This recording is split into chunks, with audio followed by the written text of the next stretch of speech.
47절 요절을 한번 읽읍시다. 47절입니다. 시작. 하나님을 찬미하며 또 온 백성에게 칭송을 받으니 주께서 구원받는 사람을 날마다 더하게 하시니라. 주님께서 더하게 하신다라는 말씀의 제목으로 은혜를 나누고 이를 바랍니다. 하나님 아버지, 이 시간에 사도행전 말씀을 통해서 은혜 받기를 원합니다. 성령 하나님께서 우리와 함께하여 주시고 인도하여 주옵소서. 예수님의 이름으로 기도합니다. 아멘.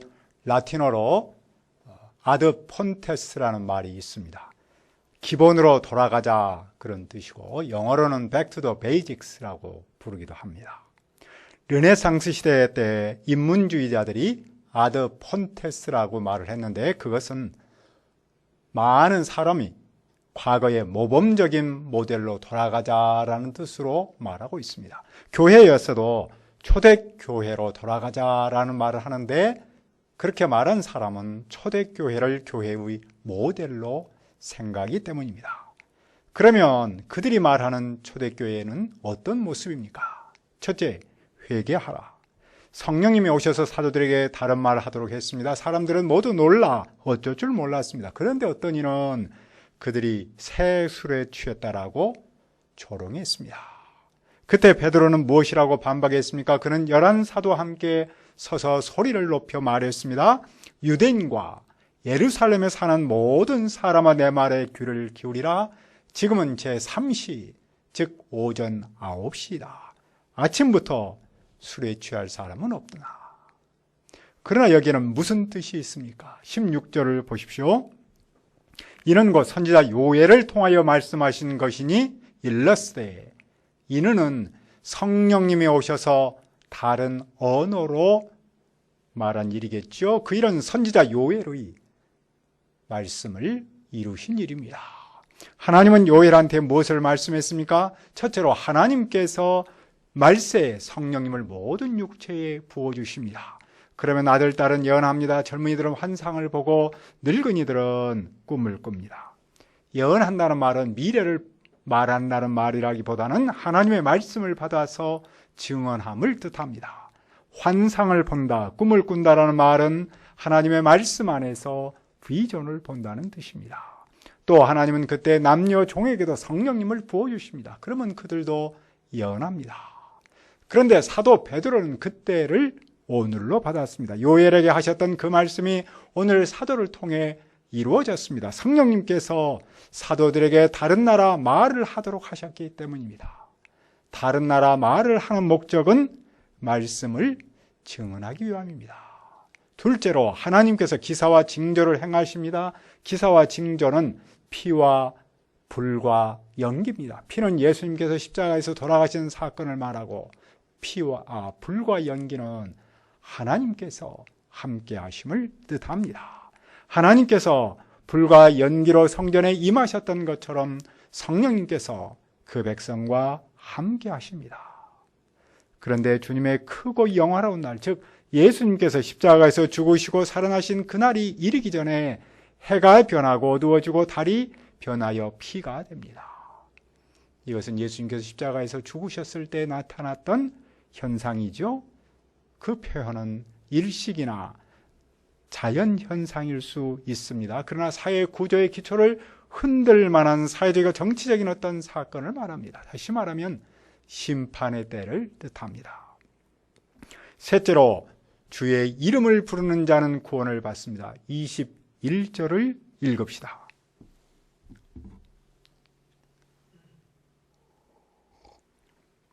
시작. 누구든지 주의 이름을 부르는 자는 구원을 받으리라 하셨느니라. 요엘서에서 주님은 여호와 하나님이십니다. 사도행전에서는 예수입니다. 예수님은 지금 하늘에서 다스리는 주님이십니다. 누구든지 주님이신 예수님의 이름을 부르면 구원을 받습니다. 어떤 사람은 구원의 길이 많다라고 말하죠. 이것을 종교다운지라고 부릅니다. 하지만 성경은 언제나 한결같이 분명하게 말씀합니다. 누구든지 주의 이름을 부르는 자는 구원을 받으리라. 그러면 예수님은 누구십니까? 22절을 보십시오. 이스라엘 사람들아, 이 말을 들으라. 너희는 아는 바와 같이 하나님께서 나사렛 예수로 큰 권능과 기사와 표적을 너희 가운데 베푸사 너희 앞에서 그를 증언하셨느니라. 나사렛 예수란 나사렛에서 사셨던 역사적 예수님을 말합니다. 하나님은 나사렛 예수님을 통해서 기적과 놀라운 일을 하셨습니다. 그리하여 사람들에게 그분을 증언하셨습니다. 그런데 사람들은 그분을 법 없는 사람들, 즉 이방의 손을 빌려서 못 박아 죽였습니다. 물론 그 일은 하나님께서 정하신 뜻과 미리 아신 대로 된 일이었습니다. 하나님은 그분을 사망의 고통에서 풀어 살리셨습니다. 왜냐하면 그분은 사망에 매여 있을 수 없었기 때문이었습니다. 예수님의 살아나심을 누가 예언했습니까? 23절을 보십시오. 다윗이 그를 가리켜 이르되 내가 항상 내 앞에 계신 주를 배웠으며 나를 요동하지 않게 하기 위하여 그가 내 우편에 계시도다. 다윗은 그 앞에 계신 주님을 보았습니다. 그는 삶의 어려움 속에서도 흔들리지 않았는데 주님이 항상 함께 하심을 믿었기 때문입니다. 그래서 다윗의 마음은 기쁨에 넘쳤고 혀는 즐거워 노래했습니다. 육체는 희망으로 살았습니다. 그는 부활의 소망이 있었기 때문입니다. 주님께서 그 영혼을 지옥에 버리지 않으시기 때문입니다. 주님께서 거룩한 예수님을 썩지 않게 할 줄 믿었기 때문입니다. 하나님께서 다윗에게 생명의 길을 보이셨습니다. 그럼 바로 이 부활의 주님 앞에서 기쁨이 가득했습니다. 베드로는 다윗에 대해 무엇을 말합니까? 그들 조상 다윗에 관해 담대히 말합니다. 다윗은 죽어서 묻혔고 그 무덤이 오늘까지 그들 가운데 있습니다. 다윗은 선지자에게 하나님께서 자기 후손 가운데 한 사람을 그의 왕에 앉혀주시겠다 하심을 알고 있었습니다. 그는 자기 후손에서 그리스도가 태어나고 그리스도가 부활하여 왕위에 오를 것을 알았습니다. 그래서 그는 그리스도의 부활을 미리 내다보고 말했습니다. 그리스도는 음부에 버려지지 않았고 그분의 육체는 썩지 않았다. 이 사실이 사도들에게 주는 의미는 무엇입니까? 32절을 읽읍시다. 시작. 이 예수를 하나님이 살리신지라 우리가 다 일의 증인이로다. 하나님께서 이 예수님을 죽은 자 가운데서 살리셨습니다. 그 일에 다윗은 물론이고 사도도 증인입니다. 다윗이 부활의 예수님을 영접한 거나 사도가 영접하거나 오늘 우리가 영접한 거는 다 같습니다. 우리도 부활의 증인입니다.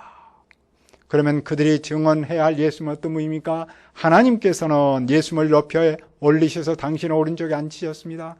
예수님은 약속하신 성령님을 아버지께 받아서 사도한테 부어주었습니다. 그들은 그 일을 보기도 하고 듣기도 합니다. 다윗은 하늘에 올라가지 못했으나 이런 말을 했습니다. 하나님이 나의 주님에게 말씀하셨다. 내가 네 원수를 네 발에 굴복시킬 때까지 너는 내 오른편에 앉아있으라. 하나님 오른편에 앉아있다는 말은 예수님께서 온 세상의 왕으로 다스리심을 뜻합니다. 예수님은 누가복음에서 종교 지도자들과 논쟁할 때 바로 이 말씀 시편 110편 1편을 인용했습니다. 예수님은 당신께서 부활하셔서 하늘의 왕이 오실 것을 내다보셨습니다. 성령님의 오심은 예수님께서 온 세상을 다스리기 시작하셨음을 보여주시는 역사적 사건입니다. 그러므로 이스라엘이 확실히 알아야 할 바는 무엇입니까?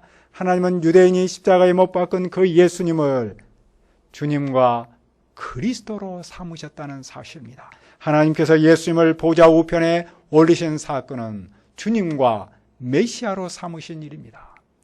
예수님은 일찍이 탄생하실 때 다윗의 보좌에 즉위하신다는 약속을 받으셨습니다. 그 약속이 마침내 이루어졌습니다. 그들은 이 사실을 확실히 알아야 합니다. 그때 사람들의 반응은 어떠했습니까? 37절을 보십시오. 그들이 이 말을 듣고 마음에 찔려 베드로와 다른 사도들에게 물어 이르되 형제들아 우리가 어찌할꼬 하거늘. 그들은 마음의 고통을 받았습니다. 왜냐하면 그들은 그리스도를 죽였음을 알았기 때문입니다. 그들은 그 고통에서 벗어나려면 무엇인가를 해야 한다고 생각했습니다. 그들이 해야 할 일은 무엇입니까? 38절을 읽읍시다. 시작. 베드로가 이르되 너희가 회개하여 각각 예수 그리스도의 이름으로 세례를 받고 죄사함을 받으라. 그리하면 성령의 선물을 받으리니 회개는 예수님의 십자가 부활을 믿음으로 죄를 용서하시는 하나님의 사랑에 대한 사람의 반응입니다. 세례받는다는 말은 물로 머리를 적신다, 물에 몸을 담근다라는 뜻이죠. 그런데 회개의 표현으로 세례를 받습니다. 그리고 세례는 예수 그리스도의 이름으로 받습니다. 그러므로 회개와 세례를 분리할 수 없습니다. 회개 없는 세례도 없고 세례 없는 회개도 없죠. 개인적인 회개와 믿음을 통하여 예수님을 영접한 사람은 공적인 세례를 통하여 회개와 믿음을 공식화해야 합니다. 그러면 무엇을 받습니까? 성령님의 선물을 받습니다. 이 말은 성령님이 가져오는 선물, 성령님께서 주시는 선물을 뜻합니다. 오순절에 오신 성령님은 역사적으로 계속해서 오시지 않고 단 한 번으로 끝났습니다. 그렇지만 오늘도 그 사역은 계속됩니다. 누구든지 회개하고 세례를 받으면 성령님이 오순절에 사도들에게 오셨던 것처럼 오늘 그 사람에게 오십니다. 선물을 주십니다. 그것은 새 언약 백성으로 누리는 특권이면서 동시에 하나님의 백성으로 구원받았음을 확신하는 내적 확신입니다. 이 약속을 누구에게 하십니까? 유대인과 이방인 모두에게 하십니다. 이제는 인종과 혈통을 가리지 않습니다. 시간과 공간의 죄를 제한을 뛰어넘어 땅끝까지 이릅니다. 하나님께서 부르시는 모든 사람에게 하신 약속입니다. 그 목적은 무엇입니까?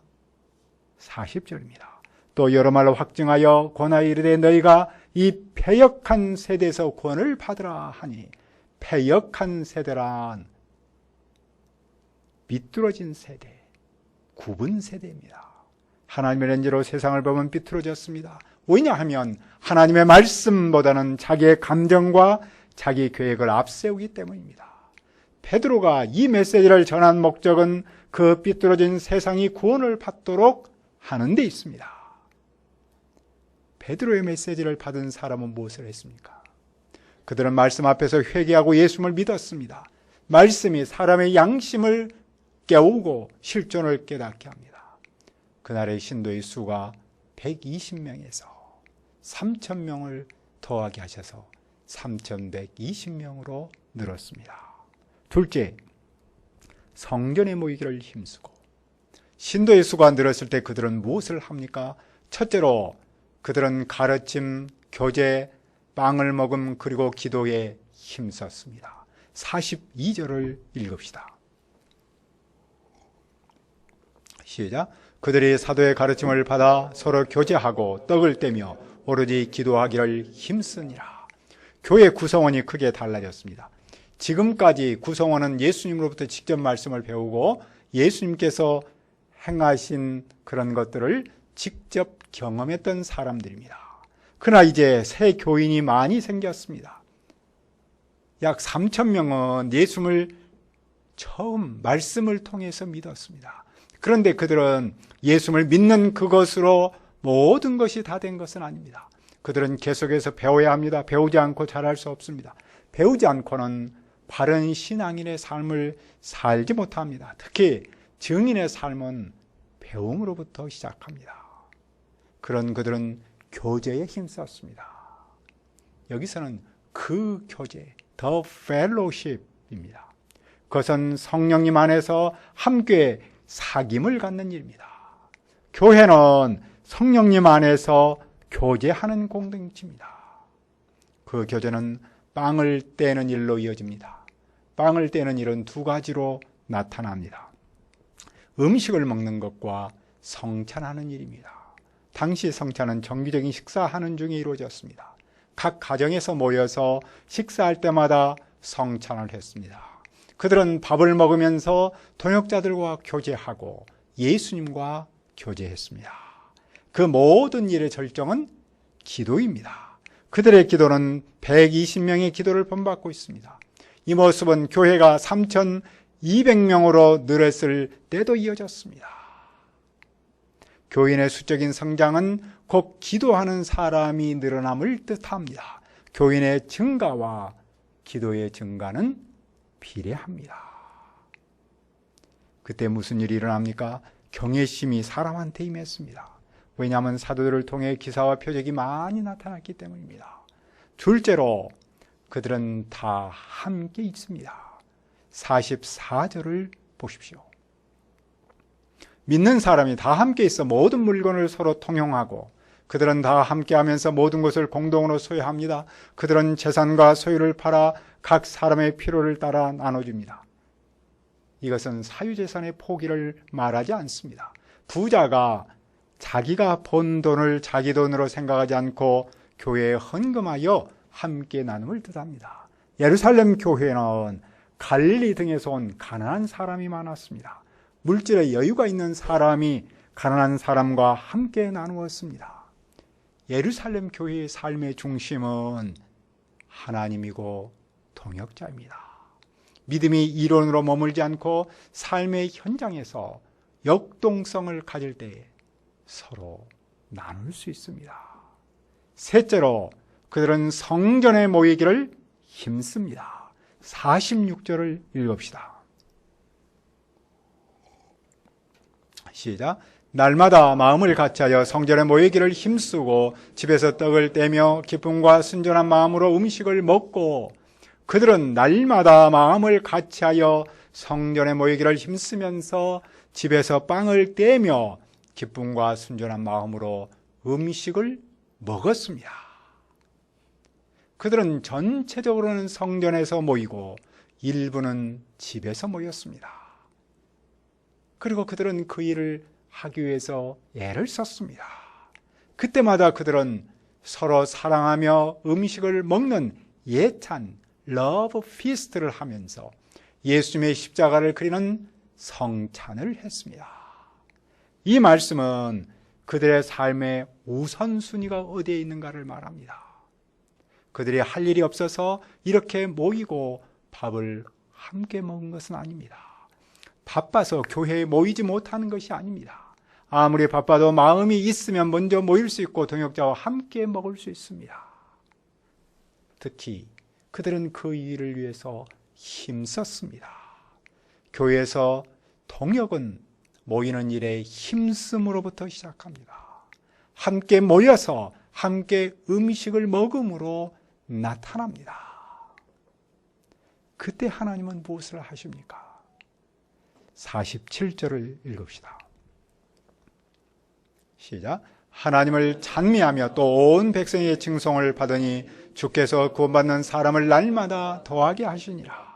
그들은 하나님을 찬양하며 교회 밖의 사람들에게 호의를 받습니다. 사람의 칭찬은 하나님의 칭찬을 대변하기도 합니다. 그때 하나님은 구원받는 사람을 날마다 더하십니다.